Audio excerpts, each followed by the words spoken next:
Somewhere in Thirpur right now, a textile factory owner is staring at his phone. He just read that 96.6% of goods between India and Europe will soon face zero tariff. For him, this isn't an headline, it is the difference between shutting down and scaling up. After nearly 20 years of negotiations, India and European Union have finally signed a free trade agreement, and it's already being called the mother of all trade deals. But here's what most headlines won't tell you. This deal doesn't just change export numbers or tariff rates, it quietly decides who wins and who struggles in India's economy over the next 20 years. On one side, 1.4 billion Indians, on the other, 450 million of the richest consumers on earth. Together, nearly 25% of global GDP. Sounds like a win, but is it?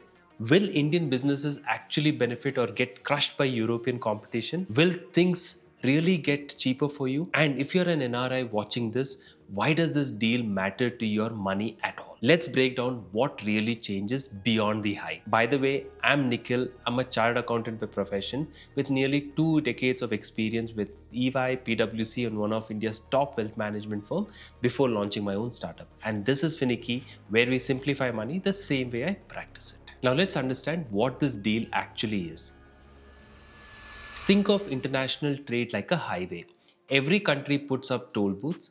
The higher the toll, the fewer trucks passes through. For 18 years, India and Europe have been negotiating how many toll booths to remove. This deal, it removes almost all of them. India and EU trade negotiations began in 2007, that's 18 years ago, when the iPhone had just launched and Dhoni hadn't even won the 2020 World Cup yet. Multiple times, talks stalled over sensitive areas: agriculture subsidies, automobile tariffs, intellectual property rights, market access for services. But January 2026 marked a breakthrough. Both sides finally agreed on a comprehensive framework. Today, annual India-EU trade deal stands at about $136 billion, making EU India's largest trading partner. India exports about $76 billion and imports around $61 billion, giving a modest trade surplus. Once this trade deal is fully implemented, 96.6% of goods traded will have zero or significantly reduced tariffs. Let that number actually sink in. 96.6%. For European exporters alone, that's 4 billion per year in tariff savings. But this won't happen overnight.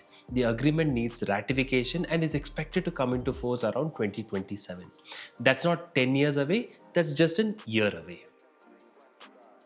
Before we get too excited, signing a deal doesn't mean it's locked forever. Look at what happened with Brazil. The EU negotiated a massive agreement with South American countries.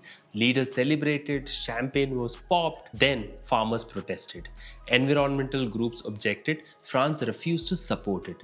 Years later, that deal is still not ratified. So celebrate cautiously, this deal still has to survive domestic politics on both sides. See, most people only hear the headline version of this deal. If you're interested in these deeper real-world breakdowns, you're in the right place. Just hit the like button and subscribe. It also tells me you're enjoying this kind of content. So why mother of all deals? 3 reasons. First, scale.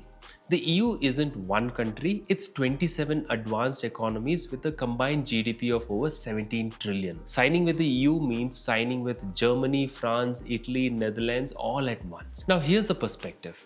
Excluding petroleum, India exports $350 billion globally. The EU exports $2.8 trillion, nearly 8 times more. Looks like Europe wins, right?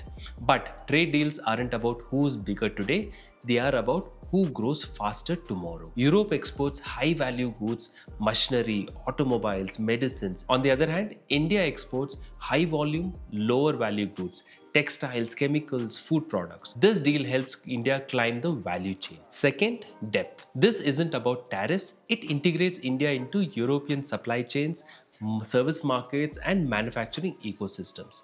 Previous deals opened a window, this opens the entire wall. Third, timing. Companies worldwide are rethinking dependence on China. Apple is already moving production to India. European manufacturers need alternatives. India actually emerges as a credible option, and this deal strengthens that positioning at exactly the right moment. Trade deals don't pick winners, they reveal who was ready. Remember that Thirpur factory owner? Here's what changes for him. Nearly 9,400 Indian product categories get zero or near zero duties. Products facing 8 to 12% tariffs may now face almost none. Today, when he sells a shirt to Germany, import duty makes him more expensive compared to the Vietnamese competitors. With this deal, those weights come off. Suddenly, he's competitive. The same applies to leather goods, seafood, chemicals, processed food, and jewelry. Industry is employing millions through MSMEs.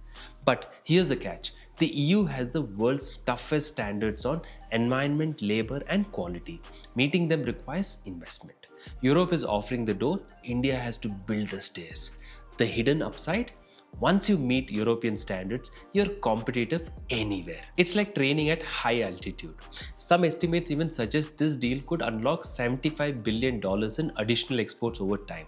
That's not a headline, that's a transformation. Europe isn't doing charity here. They want something too. First, access to 1.4 billion consumers with rising spending power. Think about it, from their side, a BMW executive in Munich sees 1.4 billion potential customers. A French wine producer sees a country where premium consumption is exploding. An Italian machinery manufacturer sees factories hungry for better equipments. This deals open doors they have wanted for decades. Second, manufacturing alternatives to China. India offers scale and an English-speaking workforce. Third, services partnership. India's IT and consulting sectors are world-class. There's also a subtle effect, more trade settled in euros and rupees, slightly reducing dollar dependence. Now let's bring this home to you. As tariffs fall, some things get cheaper. But instead of me rattling off numbers, let me show you the full picture. If you see this image, here's the complete list of what changes for European products coming into India. You can take a screenshot and go through in detail. But if you look at this, now motor vehicles, which is 110% duty, will be down to just 10%. Wine, 150% down to 20 to 30%. Beer, 110% to 50%. Machinery, pharmaceutical chemicals, all going to zero. Even processed foods like chocolates, biscuits, and pastas, currently 50% duty and will be eliminated completely. And if you see this image, here is what changes for Indian exports going to Europe. This is the part that matters for jobs. Marine products, 26% duty, gone. Textile and apparel, 12% duty, gone. Footwear, chemicals, gems, and jewelry, all zero. In fact, over 99% of Indian exports will now enter Europe completely duty-free. But notice what's not in this list? Beef, chicken meat, rice, and sugar, these sensitive agriculture products are fully excluded from liberalization. That was non-negotiable for India.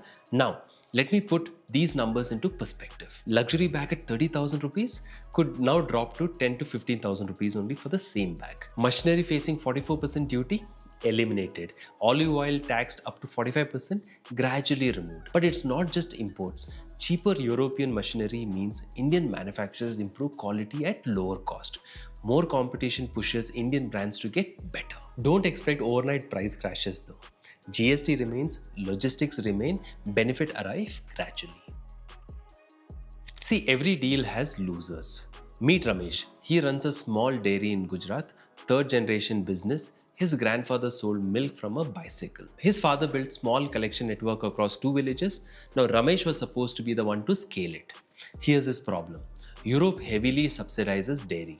Their cheese, butter, and milk products can enter India cheaper than Romesh can actually produce locally.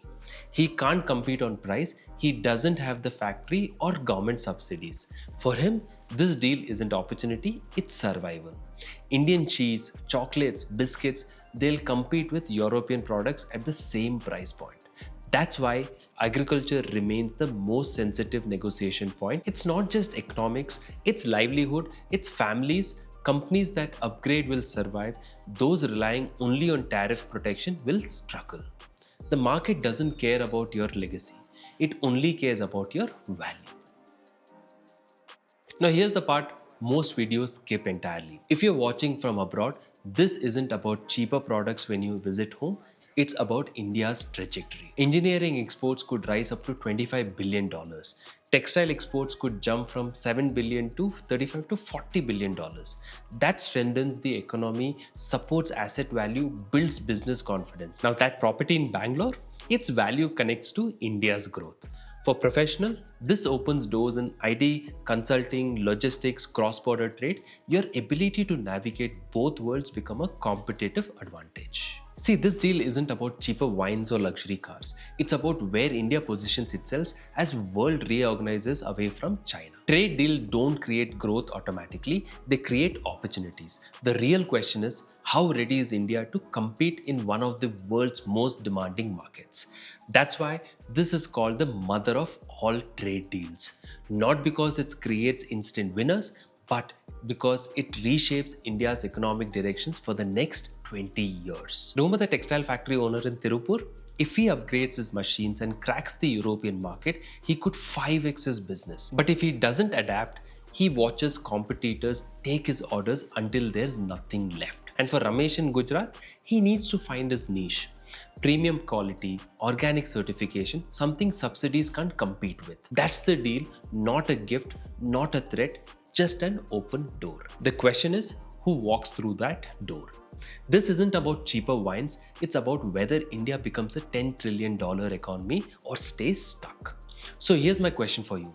Do you see this as a long-term win for India, or do the risk outweigh the rewards? Tell me in the comments. That's it from me. I'm Nikhil. Subscribe to learn how to make your finances less tricky with Finicky. Thank you for watching, and I'll see you in the next one.